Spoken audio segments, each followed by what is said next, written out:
Hello అండి, మీ పేరు? ఎక్కడ నుంచి వస్తున్నారు? మీరు ఏం చేస్తున్నారు? ఓకే అండి, మీరు పెహల్గామ్ టెర్రరిస్ట్ అటాక్ ఉగ్రదాడి గురించి విన్నారా?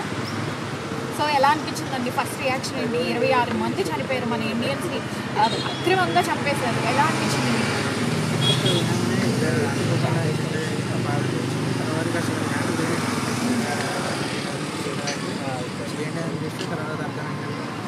అన్ఎక్స్పెక్టెడ్గా అనుకోకుండా జరిగింది. దాంట్లో మన వాళ్ళు, మన హైదరాబాద్ మహిళలు చాలా బాగా అనిపించింది.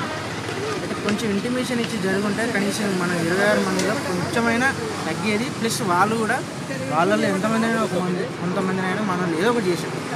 అనుకోకుండా అన్ఎక్స్పెక్టెడ్ జరిగింది కాబట్టి అన్ఎక్స్పెక్టెడ్గా కాదండి, ప్లాన్డ్గానే ప్లాన్ చేసి మరి వాళ్ళు ప్లానెడ్గానే చంపేశారు అని మనము తెలుస్తుంది కదా, న్యూస్ అది చూస్తుంటే. వాళ్ళు ప్లాన్లో ఉన్నారండి, మనకు తెలుసు? మనకు తెలియదు. మనకి ఏ ఇంటిమేషన్ లేదు. మనకి ఇంటిమేషన్ ఇచ్చేది ఉంటే కనీసం మనం అంతమంది కొంతమంది కాపాడుకునే వల్ల మనం కూడా వాళ్ళ మీద మన ప్రయత్నం చేస్తున్నాం.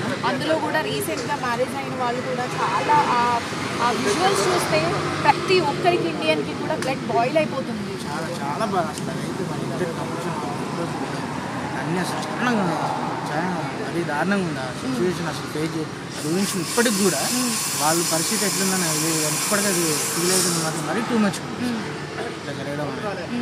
అయితే నెక్స్ట్ సరే ఇప్పుడు వాళ్ళు దొంగ దెబ్బ తీసారు అయిపోయింది. నెక్స్ట్ మనకు కూడా ఛాన్స్ ఉంటుంది. వాళ్ళు ఎక్కడికి ఆల్రెడీ మోడీ ప్రభుత్వం మనకి 5 స్టేట్మెంట్స్ అయితే పాస్ చేశారు కదా.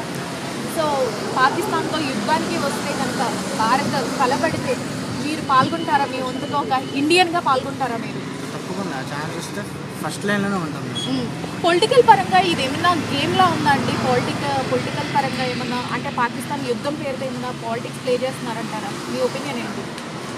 ఇంకా పాలిటిక్స్ అనేది ఏంటంటే ఇప్పుడు ప్లానింగ్ చేసి వేరే వర్షన్లో వెళ్ళేది ఉంటే కొంచెం ప్లానింగ్ అనిపించింది. ఏంటంటే టూరిస్టులు అక్కడికి వెళ్ళడం, ఇది అనుకోకుండా వాళ్ళు ప్లానింగ్లో ఉన్నారు, మన వాళ్ళు ఎక్స్పెక్ట్ చేయలేదు వీళ్ళు వెళ్ళడం. అంటే వీళ్ళు పబ్లిక్ అంటే ఆర్మీ కాదు, లేకపోతే వీళ్ళు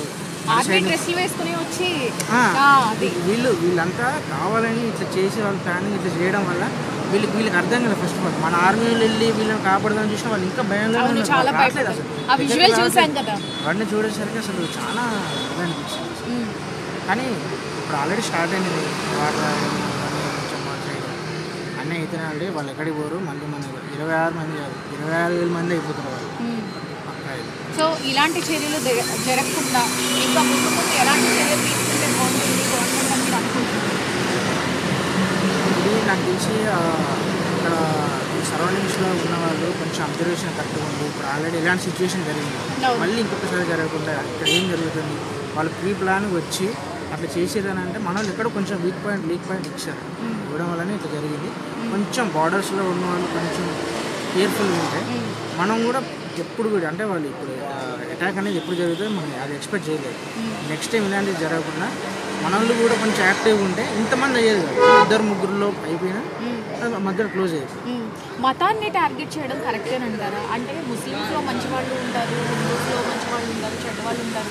మనం క్యారెక్టరైజేషన్ని మతంతో పోల్చకూడదు కదా. మతాన్ని టార్గెట్ చేయడం కరెక్టా?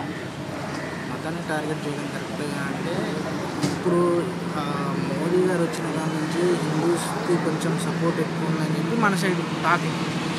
వాళ్ళు ప్రత్యేకంగా ఇప్పుడు మోదీ 80% 85% హిందూకి సపోర్ట్ చేశారని ఒక టాక్ ఓవరాల్గా.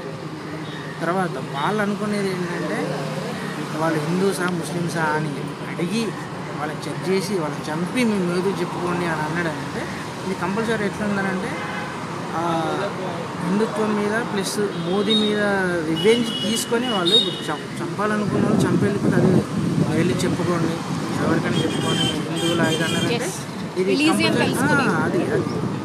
ఇది కావాలండి, ప్రీ ప్లాన్గా కావాలని చేసి ఇది మళ్ళీ మీరు వెళ్ళి ఆయన చెప్పుకోండి అని చెప్పడం అనేది మోదీ గారికి తెలియాలి.